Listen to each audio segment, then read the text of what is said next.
ছিলে, তোমার রব হচ্ছে। একটা হাদিস বলি, খুব খেয়াল করেন।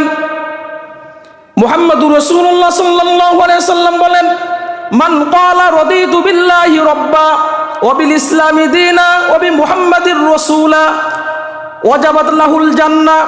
কোন ব্যক্তি যদি এ কথা বলে যে আল্লাহ রাব্বুল আলামিনকে রব হিসাবে পেয়ে আমি খুশি, ইসলামকে জীবন ব্যবস্থা হিসেবে পেয়ে আমি খুশি, মুহাম্মদুর রাসূলুল্লাহ সাল্লাল্লাহু আলাইহি সাল্লামকে নবী হিসেবে পেয়ে আমি খুশি, এই তিনটা স্বীকৃতি কোনো ব্যক্তি যদি দেয় সন্তুষ্ট চিত্তে, আল্লাহর নবী মুহাম্মদুর রাসূলুল্লাহ সাল্লাল্লাহু আলাইহি সাল্লাম বলেন ওয়াজাবাত লাহুল জান্নাহ, আল্লাহর জান্নাত ওই ব্যক্তির জন্য তখন ওয়াজিব হয়ে যায়।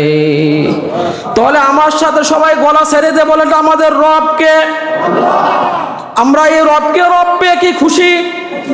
ইসলামকে জীবন ব্যবস্থা হিসেবে পেয়ে কি আমরা খুশি? নবীকে আমরা নবী হিসেবে পেয়ে কি আমরা খুশি? মুহাম্মদুর রাসূলুল্লাহ সাল্লাল্লাহু আলাইহি সাল্লামকে নবী হিসেবে যদি আপনি খুশি থাকেন, তাহলে এখনই আল্লাহর পক্ষ থেকে ঘোষণা হলো ওয়াজাবাত লাহুল জান্নাহ, আমি তোমাদের জন্য আমার জান্নাত ওয়াজিব করে দিলাম।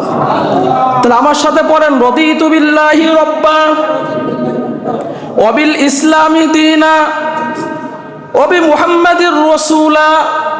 যদি পারেন কমপক্ষে দিনে একবার বলবেন, আরবি না পারেন বাংলায় বলেন আল্লাহ রব হিসেবে আপনাকে পেয়ে আমি খুশি, ইসলামকে জীবন ব্যবস্থা হিসেবে পেয়ে আমি খুশি, মুহাম্মদুর রাসূলুল্লাহ সাল্লাল্লাহু আলাইহি সাল্লামকে নবী হিসেবে পেয়ে আমি খুশি।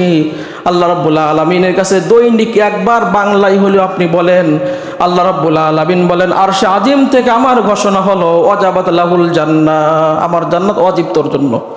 এই জন্য সম্মানিত ভাইরা আমার, আমরা যতটুকুন শুনেছি আল্লাহ রাব্বুল আলামিন এই 10 শ্রেণীর মধ্যে আমাদেরকে জায়গা করে দেন, আমরা বলি আমিন।